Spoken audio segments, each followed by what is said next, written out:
conflicting ideas of what open meetings is right now. But to be on the safe side, I need everyone who can to have both their video and audio when they're talking, their audio, but definitely your video needs to be engaged. So if you do not have it engaged, please do so now. All of the regions. There we go. Okay.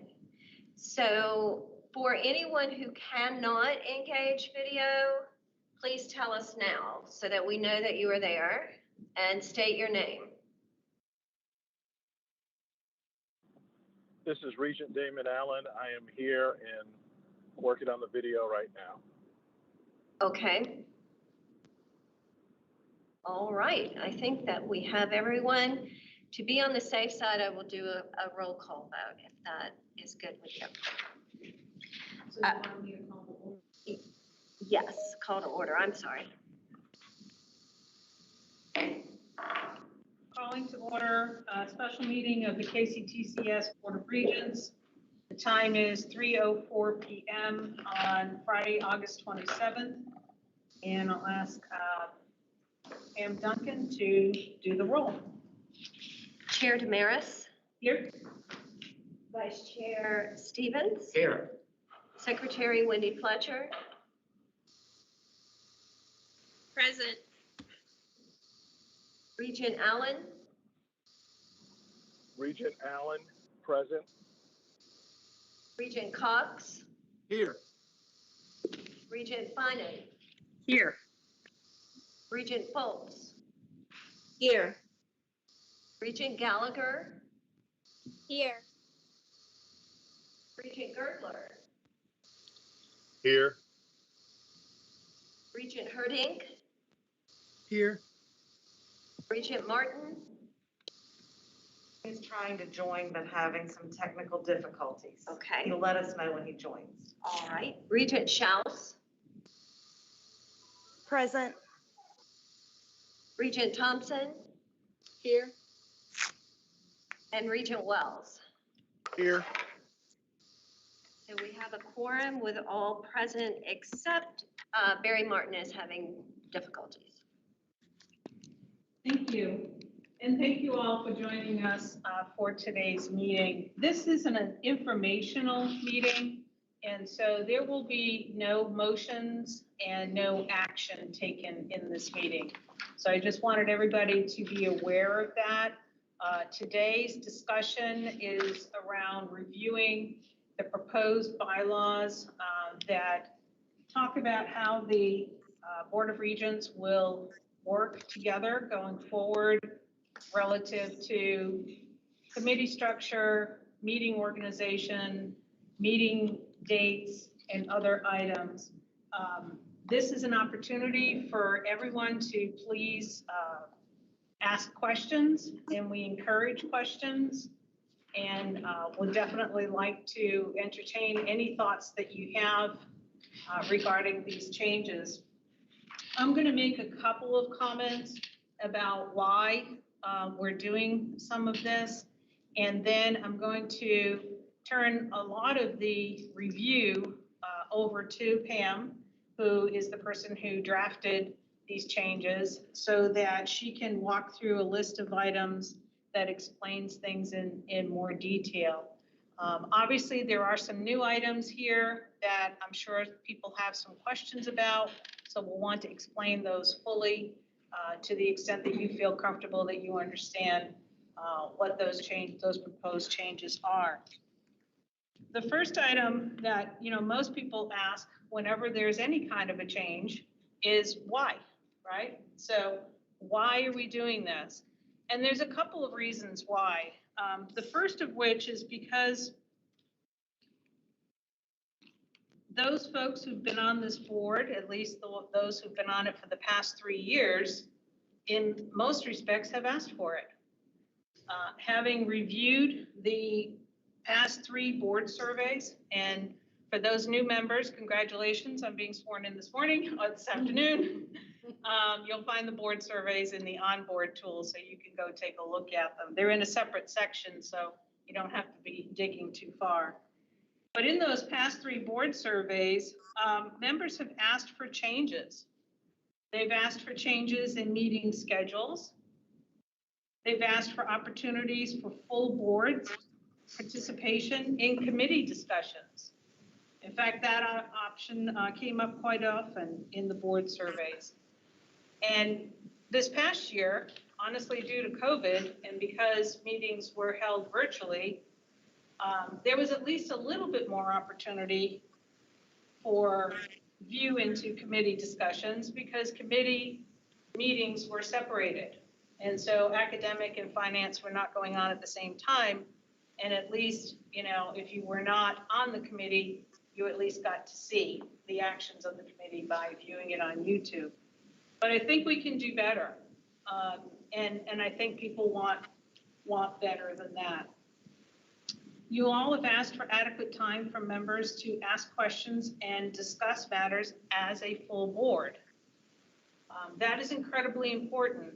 All voices must be heard on this board, and everyone takes their duties and responsibilities very seriously, and they want to do the best for the institution. And so having conversation as a full board is of the utmost importance because questions are heard, answers are heard, and everyone's hearing the same thing at the same time. And that's incredibly important so we can all digest the information and move forward. You've asked for more time to discuss actions before taking votes. Your votes are extremely important, and you deserve the time to ask questions, to have your questions heard, and to fully understand what you're voting on before you cast your vote. Because your vote counts, and your vote means a lot to you, to the rest of the board, to Paul as our president. That's right. And to the entire faculty and staff of KCTCS.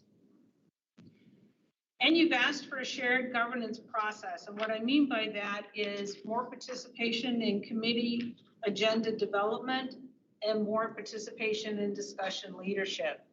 And so the results of this bylaws was an attempt to address all of those things that came through in the surveys, many of which were repeated year after year after year in the surveys. And so some of the changes you see in these bylaws, they're a result of that activity, of what you've asked for. Pam's going to address this better than I, but the other parts of the bylaws that are changed are more around moving things around so it makes more sense. For example, if you look at our current bylaws, the mission of KCTCS is not the first thing you see. It's sort of buried a few pages down. And that doesn't make a whole lot of sense when you think about it. And so she will address some of the things she's done relative to moving more important matters toward the front of the document and restructuring them so that they make a bit more sense to the reader. And she'll also address how the Kentucky Revised Statutes, the KRS, has become more integral to the bylaws and why. So I'm hoping that those of you who may have the question in your mind, why are we doing this, that helps to give you a little bit of context as to why we're discussing this topic today. And I would be remiss if I didn't spend just a moment to thank Pam and Terry and Hannah and Amy through her support and Cindy through her support. And as well, of course, Paul, guy over here to my left, through his support for all the work they've done these past several weeks. They've taken on this task. They understand the importance of it, and they have really been the folks behind the scenes doing all the heavy lifting. So I want to thank them for all the work they've done thus far. I will turn it over to Pam so she can go through some of the structure and reasons behind that. And then we will open it up for questions. So thank you, Chair Damaris. I did a few little bullets for us to look at, and we'll look at those first, and then we'll go back to the actual body of the proposed bylaws. But a lot of people have said, hey, this looks so much different. It's really not that much different as far as the substance of it goes. Currently, there are very few provisions or at least topics in the old bylaws that do not appear in the new bylaws. As Chair Damaris indicated, I've moved a lot of things around and tried very much to, as the second bullet shows, to streamline the language. So for instance, in the old bylaws, there's a whole section 1.1.1 that talks about conflicts of interest. Well, that's very important, but we don't have to have every detail of a conflict of interest in there. What we do need to know is that you cannot have conflicts of interest, and the board as such needs to promulgate a policy and a procedure that will address conflicts of interest. And that's what I've tried to do when there are a lot of procedural and process-oriented issues, and that's what number 3 is, that we have tried to take out all of that process from the bylaws and mandated that the board promulgate a policy and a procedure that would address that. In that way, your policy is there. We know that we are against conflicts of interest. And then you have a procedure for recusal, maybe some forms that you develop for recusal, that sort of thing. So a lot of that process, for instance, professional development, there was a whole large section on professional development and conferences, et cetera. Statutorily, you are permitted to have professional development for the board. There are certain requirements. There are certain requirements you have, conferences that you must do, but there are also possibilities for other professional development, but that doesn't need to be in your bylaws. You need to have a policy and a procedure for that. So on the substantive provisions, what we have also tried to do is to take all of the statutory links, and we have actually hyperlinked to them, so that if you're seeing a power that you have, or you're seeing that there's a mission that the board has, or KCTCS has, then you can go and hyperlink directly to the LRC site where these statutes live, and you're able to see what the legislature, who created this board to begin with, requires of you, expects of KCTCS, and you giving direction to KCTCS. Your one employee, Dr. Zarapata, and all of the delegated authority that he has to the rest of the system. So I am hoping that you will take the opportunity to actually go through those hyperlinks and look at what the legislature intended for KCTCS to be to the state of Kentucky. What the legislature expects of our institution and of the board as the governing body for that institution. So the other items that we have kind of made sure are in there is the number of votes, the authority to vote, the weight of votes, all of that has, we've made sure that we've streamlined that, brought it into compliance with law and with Attorney General opinions. And so that has a little bit of tweaking in it. The officers remain the same since they are statutorily mandated, but if you did go to those hyperlinks, you'll see that the secretary actually statutorily is given the duty of keeping the minutes, keeping the record, of doing all of the things that have in the past 40 years become a thing that staff would do. And so Hannah has undergone a change of title, and she is no longer assistant secretary to the board, but is the board liaison, the staff liaison to the board.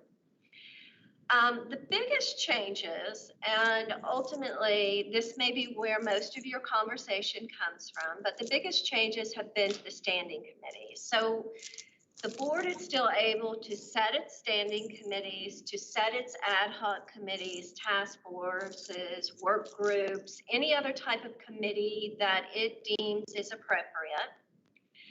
But we have streamlined the committees to two committees, the System Policy and Planning Committee and the Audit Committee. And the System Policy and Planning Committee is the new name for what used to be the Executive Committee.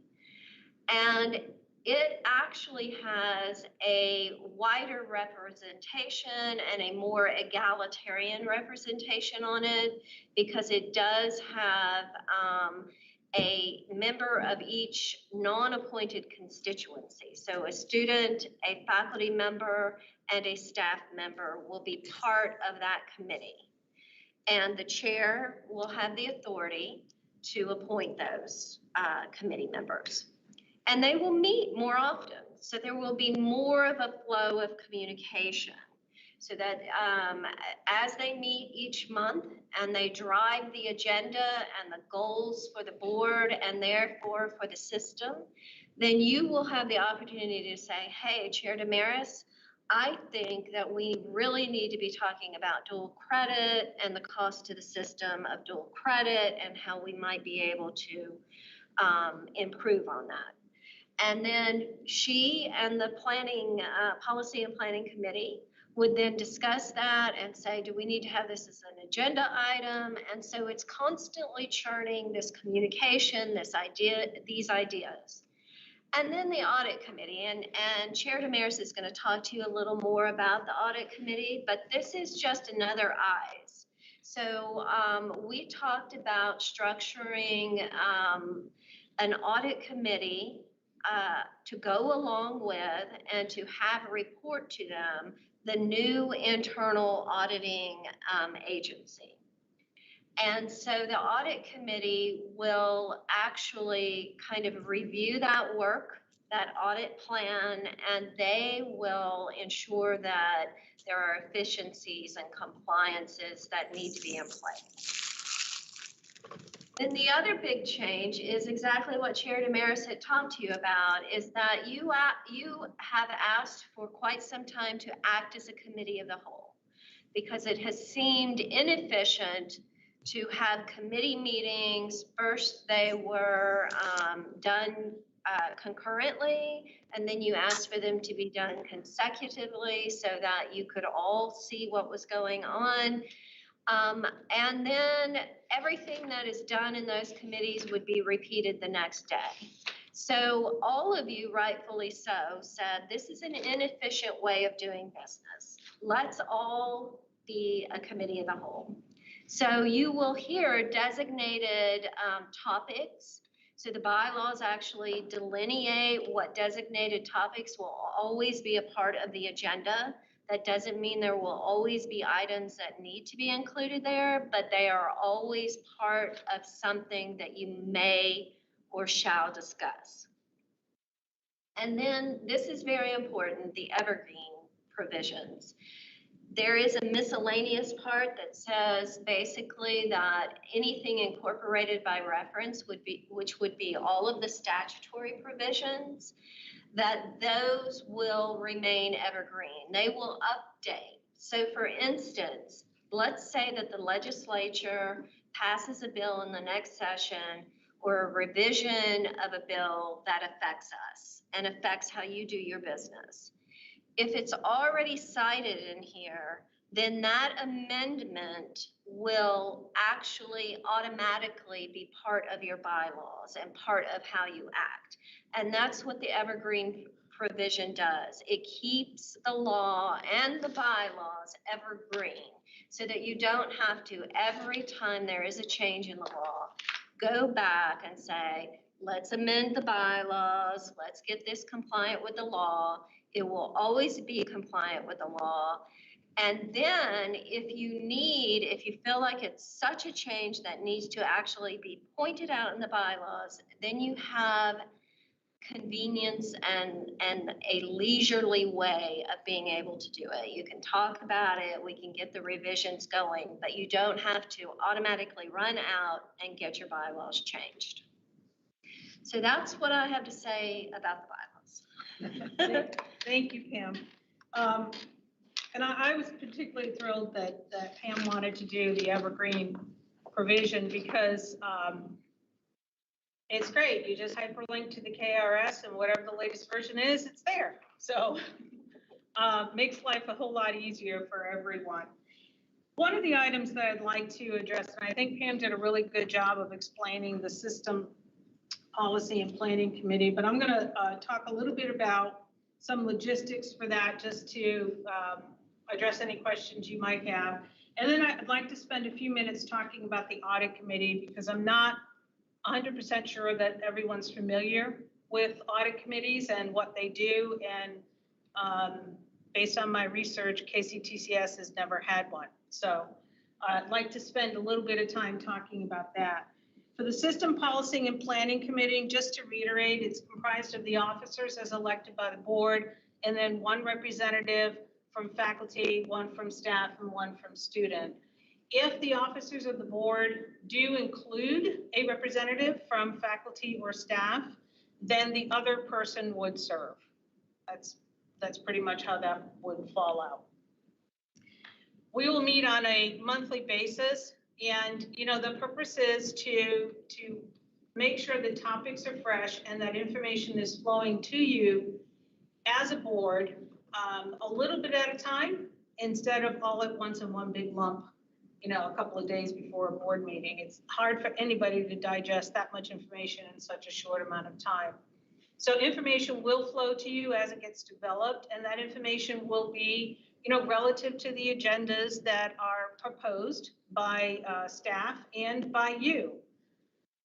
Quite frankly, one of the feedback items that I heard often in my last 5 years on the board is that people wondered how the agendas got developed and who had input into them and did the officers have input into them and all of that. And the basic answer to that was no. It was a very kind of closed process. And so I don't discount that there was a lot of work done. There was a lot of work done to develop agendas and all the materials that support them. However, there wasn't a whole lot of broad participation amongst the board members to have input into that process. And so the purpose of the System Planning, Policy and Planning Committee is to provide a mechanism for that. The other purpose of that committee is to ensure that we don't find ourselves in the place that we have found ourselves today, which is revising board policies that are over 20 years old. And so the other duty of System Policy and Planning Committee is to always have present in front of them, what is the status of the policies. We will continue to do policy revision work over the next several months. Our goal was to have it completed by the end of this calendar year. And then this committee will always sort of have that in front of them. And we will set regular schedules for when policies should be reviewed and revised. And we won't sort of stick them on the shelf and forget about them, essentially. And so that's another sort of big duty of this committee, is to make sure that from a governance perspective, the board is appropriately doing its due diligence to govern itself. The next item I just want to talk a little bit about is the Audit Committee. And I'll explain some things, and some of you, this will be redundant for, because you know how this works. And some of you, it will be new information. So apologize for the ones who already know how this works. There are different ways that entities operate in terms of audits. This kind of goes for all entities, all sectors, private sector, nonprofit sector, government sector. They all have audits. The most common audit that people are used to is the external audit. That's the one that's done every year where the outside firm comes in and takes a look at your books and takes a look at your financials and essentially makes sure that accounting principles are being followed. In the government world, the standard is GAAP, G-A-A-P, Government Accounting Principles. And so when our external auditors come in and they look at all of our financials, what they're doing is checking to make sure that every transaction that they audit, and it's not every transaction, but the ones they audit, are following the GAAP procedures, the GAAP rules. Has the transaction been recorded appropriately? Is it the right way to record whatever the transaction is, usually movement of money or taking in money or moving it out? That's an external audit. Sometimes people get confused and think that external auditors do a whole lot more than that, especially when problems arise. Some horrible thing like an embezzlement happens and the first thing out of everyone's mouth is, why didn't the external auditors catch this? Not their job. It's not in their purview. And so, you know, there are other kinds of audits that help mitigate those kinds of risks. This board approved Dean Dorton to do a function for us called internal audit. And you're actually going to hear a lot about that at our next meeting. There's a lot of work going on right now by that firm to do a risk assessment, and they will be presenting to you a risk plan.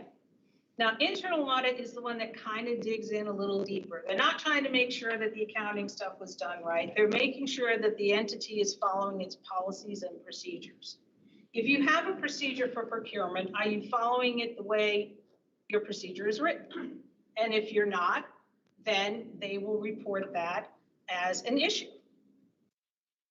If you want an analysis of your IT infrastructure to see if your IT folks are properly following any best practices around cybersecurity or working with access control for when people join an entity or leave an entity, which is usually the big problem when they leave, they don't turn off the system access. Those are the things that internal audit people do. You're going to hear a lot about that as we go through the risk assessment and plan at the next meeting. And then there's forensic audits. Forensic audits are not something you really want because it means something has gone horribly wrong and you need someone to come in as a forensic and figure out what happened. They're usually done when there's a suspicion of some bad actors or bad practices. And so not something you really want, but that is what the forensic audit does. So what is an audit committee? An audit committee is a committee usually charged by the board of Regents to help bring some of these things together. An audit committee is comprised of members of the board and can be comprised of external members who have expertise in these areas. They may have expertise in external audits, internal audits. They may even be forensic auditors who can provide guidance to the Board of Regents through their committee work. Audit committees generally help with things like reviewing the risk assessment and the risk plan and asking questions like, did you think of this? Should we explore that? I had a situation that happened to me a year ago, or I was involved in a year ago, where this happened. Maybe you should look in this area. It's an advisory role from that perspective. And so they help with a review of the internal audit plan and the results of that plan. They help with reviews of the external audits. I've seen audit committees go so far as assist staff by drafting RFPs so that staff doesn't have to draft the RFP to hire an external auditor. I mean, some of them go that far as to assist with some staff-related items. That's completely up to the audit committee's charter. So the audit committee will have its own charter. And the duties of that audit committee will be defined in that charter. I am proposing that we add the audit committee to the KCTCS Board of Regents structure for many reasons. First of all, I think it provides an additional check and balance. And there's no reason why to not have an additional check and balance sometimes. Another set of eyes, as everyone knows, is always a good thing. It provides some structure for the external auditor and the internal auditor to preview their reports before they go to the board of directors, because they'll get some feedback from that audit committee. But the audit committee never makes a decision in and of itself. At the end of the day, the audit committee recommends approval of the internal audit plan. The board of directors is always the one who votes on that approval. So I didn't want anyone to think that the audit committee had that kind of control, because they don't. They're basically advisory in nature. If you look across Kentucky in post-secondary education, the University of Kentucky has an audit and compliance committee. The University of Louisville has an audit and compliance and risk committee. Northern Kentucky University has an audit and compliance committee. Eastern Kentucky University has an audit and compliance committee. Moorhead has an audit committee. Murray State has an audit and compliance committee. There's a lot of people in post-secondary education in Kentucky who've been doing this for a long time. I think it's time that KCTCS join this good and very well-respected business practice. And so that's my description of that. I hope I've answered some questions if you had them in your mind, but I just wanted to spend a little bit of time going over that. And so now is the time for me and Pam to stop talking and to ask for your feedback. So what do you think?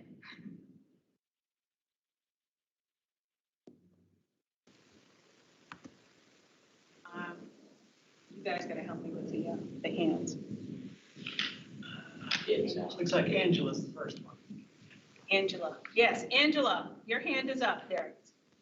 Hello, I just wanted to say that I think this is excellent work. I know how much discussion had to go into these proposed changes, and I think they look wonderful. And I just want to commend you for going back and looking at the evaluations and actually taking some of those requests and making them actionable. So thank you, and I applaud your hard work on this. Thank you, Angela. I'm not sure who was next, but I see Regent Fletcher's hand up. I would like to echo what Angela said. Great work, and I really appreciate Terry and Pam adding all the hyperlinks. That made it much easier to go through. And though I have read these over a number of years, reading them all kind of in totem together really opened my eyes to a couple of things. I do have a couple of questions, and one of them being on the page that talks about terms and removal in section 4. Not that I have a change to the document necessarily, but I do have a question about elected faculty and staff. I know in statute it says that they can serve no more than 2 consecutive terms and 3 years each, but can we as a board change our policy on how they are elected so that we aren't losing all 4 of them at the same time? So we don't lose all of that historical perspective or all that institutional knowledge at once? No, unfortunately, there's not a rolling provision for that. And so I don't see a way forward on that because what you would have to do essentially is to provide a longer than statutory permitted term. And so since they did not begin as rolling terms, then there's no going back without changing the statute to do that. Unless you were, I guess I've Now I'm kind of backing up, unless you were to leave one vacant for a period of time, but that would not be a very good practice. I think that's unfortunate, and I hate that it would take an act of the legislature to change that. But we are losing some fantastic regents this time around who just have a wealth of institutional knowledge. And I think that's really going to leave the board a little bit in a lurch as far as, you know, and I know that if we picked up the phone and called them, they'd be more than happy to assist us. But, you know, as I was working through this, I thought that is one area that really could stand to be changed for the better. So I just wanted to ask that question. The other thing that came to mind as I was reading through there was a statement in one of the KRS statutes that says that we're to be an efficient, responsive, and coordinated system of providers. For some reason, I just can't get that one out of my head, and I don't know that these bylaws really go as far as maybe they could or should, and I know these are bylaws just for our board, but Pam, I have a question about whether or not we may be able as a board to recommend a little bit of a restructuring of the system itself so that we are not as duplicative. I know we're multiple colleges on multiple campuses across the state, but it seems highly inefficient to me, and I feel like statutorily we're not really doing our duty if we are not aligning a lot of our processes and our procedures and our hiring practices and things like that across the system. Am I wrong in thinking that? Or does anything in these bylaws or in these statutes give us the right to ask for such a big push to do something like that? So yes, if you will look under your powers, that is where all of your statutory powers lie. And if you, I'm sorry, I'm not able to put my finger on it right away, but essentially there is a statute that says that you have the authority over the structure of the system, the personnel of the system, etc. So you delegate much of that authority to the president, who is your employee, and then that authority then is to promulgate administrative regulations or policies that would promote the goal that you are asking to be promoted. So ultimately, remember that that while you may not necessarily say, hey, I would like this employee to be over here or this employee to be over there, that might be getting too far down into the management of the system. What you are empowered with is the governance of the system, and that includes directing the personnel, number of personnel, the number of units, the number of hierarchies, so to speak, departments. So you are able to do that per the statute. And you would do it in such a way that would not overstep, but would give a broad direction as to the goal you want to achieve. So the efficiency part, for those of you who've worked on this board with me for a while, you know that always makes me a little bit crazy. The efficiency part is where I think we have such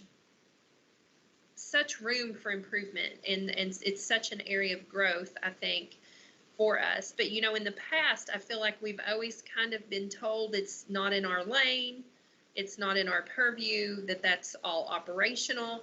But if it's really within our powers to set forth policies and procedures to be an efficient system, then I think we've got a lot of work to do. But I'm excited to hear that we actually have the power and authority to be able to suggest some of those changes. So thank you for clarifying that. I've got a million more questions, but I will put my hand down and let someone else talk for a bit. Thank you. I believe it was Regent Bonnet. Regent Bonnet, thank you, Wendy, appreciate it. Karen? And thank you, Chair Damaris. Great job across the board. Very excited to see this. This looks clean, updated, and polished. So thank you. Excited to hear about the Audit Committee as well. I think that's a critical part and will be a big step for KCTCS. Two just questions that play off a little bit of what Regent Fletcher just said. Under the powers in G, when we talk about the policies and procedures periodically being reviewed, I know that the group has spent an inordinate amount of time getting that updated. And I believe the policies were in particular pretty dated. Is there a way we can define what periodic means? Because as these bylaws continue to get handed down and get a little bit aged, I just think there needs to be some type of definition in terms of what that means. So I don't know how definitive we can be with that. So Regent Finan, yes, absolutely. In fact, the policy on policies that was passed at the last board meeting or the board meeting before that, I can't remember, time is slipping away. But that requires the board to promulgate a procedure or create a procedure that sets a time frame for review of the policies. Okay. So that's one thing that we do need to get busy on doing. Okay, I just think that's important because otherwise that can really get past us. The second question I have, and I'm not sure I saw it, but in terms of elected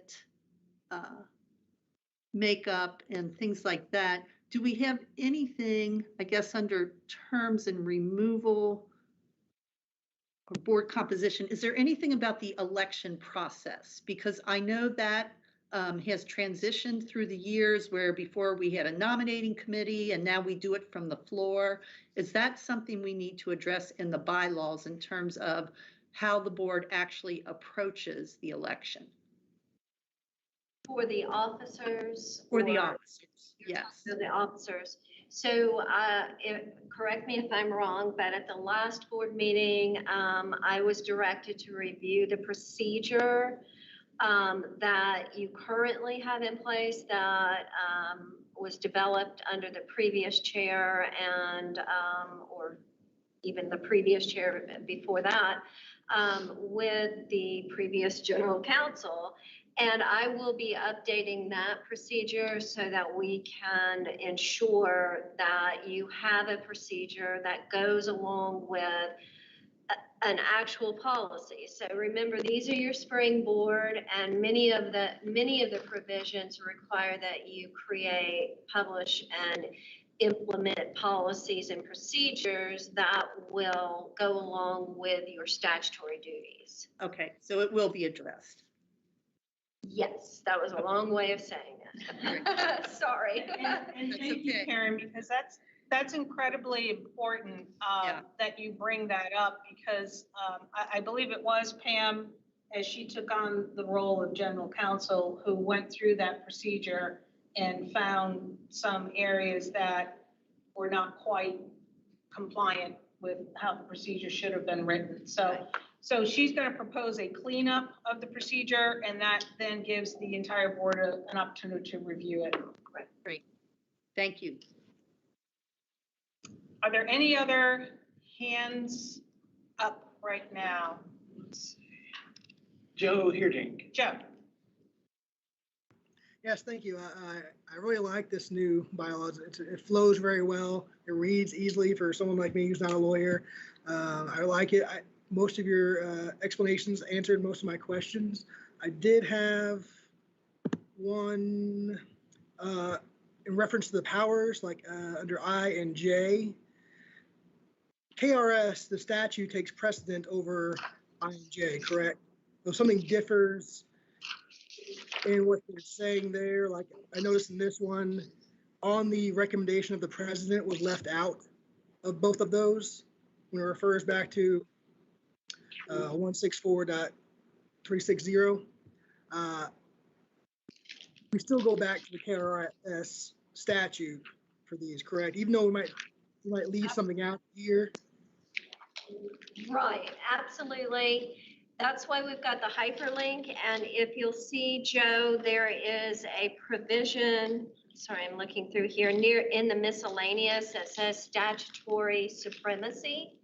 And that means that the statute controls always, no matter what. You know, we could write in all sorts of crazy authority in the bylaws, but if you have a statute, it will always control. And then the statutory supremacy section here also says that that includes regulations. So statutory requirements control, and then also if there are regulations, those will go along with those, and then the bylaws. And then after that, there will be, the conduct of the board is, relies on Robert's rules.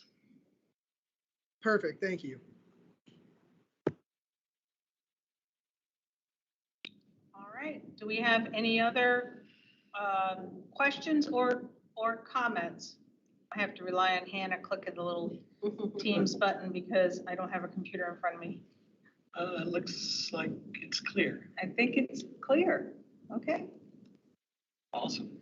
Well, all good questions. And thank you so much for taking the time to review this information. Really appreciate it. And again, just tremendous amount of kudos to the staff for all the work that they've done on this.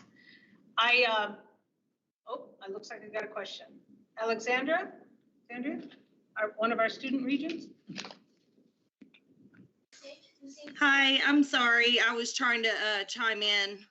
I just want to say, as a student regent coming in for the first time with this information, that it helped a lot to understand it. And I think this is going to be great. I'm not real sure. I read over the old ones, and I kind of like the new ones a lot. And it's helped me understand coming in just from a new person's viewpoint. I know you guys have been here a lot longer and seen a lot more, but someone coming in the door, just now seeing it, I think they're really good. Thank you, Alexandra. And not only do you understand it, which is great, you haven't even been oriented yet. That's right. So it is sort of a great way for you to come in new to the group. So thank you so much. All right, so I think what we'll do, we had questions, but I did not hear any suggested changes.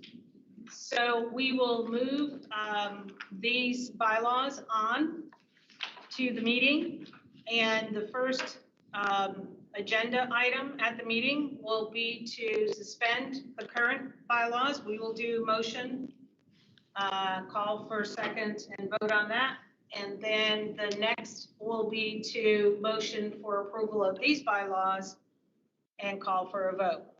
That will then allow us to actually go into a meeting format that is consistent with these bylaws. I want to tell you that because we're doing all this just a couple weeks before the September meeting, we're having to kind of, a friend of mine used to say, fix the bike while you're riding it. So we're kind of doing it all at once. But we do have a proposed set of materials for the next meeting. Myself and Hannah and Pam and Chris and Paul and Wendell went through them this morning, and they will be posted for your review, and we'll get them up there as quickly as possible, but no less than 7 calendar days prior to the meeting, so you have enough time to digest them. One of the things you probably noticed in terms of these bylaws is participatory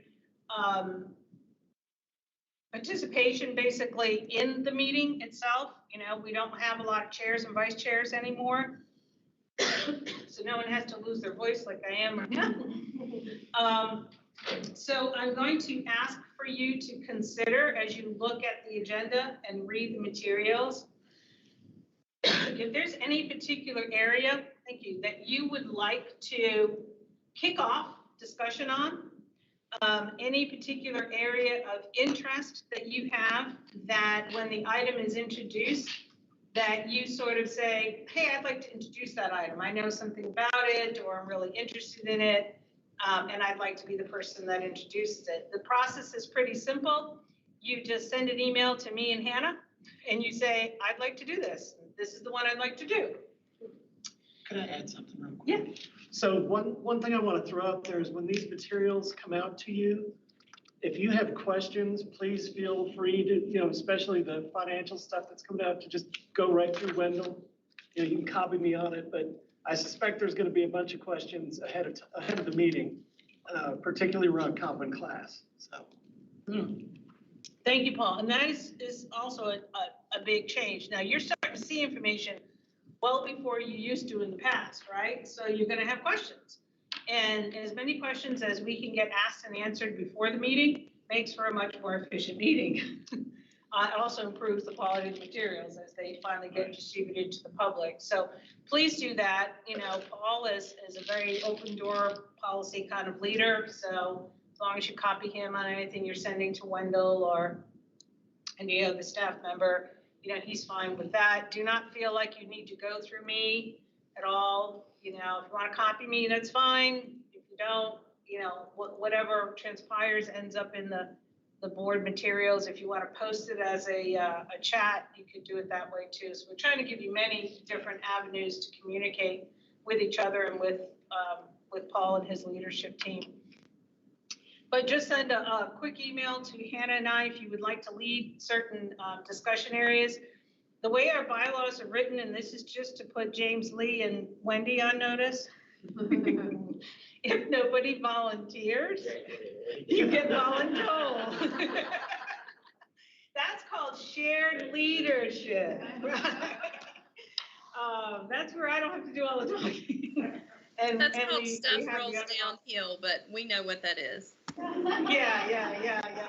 So, James Lee and Wendy, encourage your peers to, volunteer.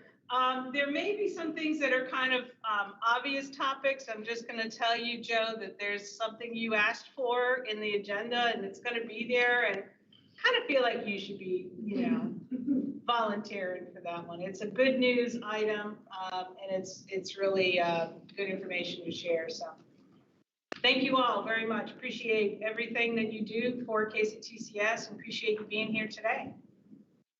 Thank you, everybody. Great work. Motion to adjourn. James Lee. So moved. So moved. All right, All just in raise your favor? hands.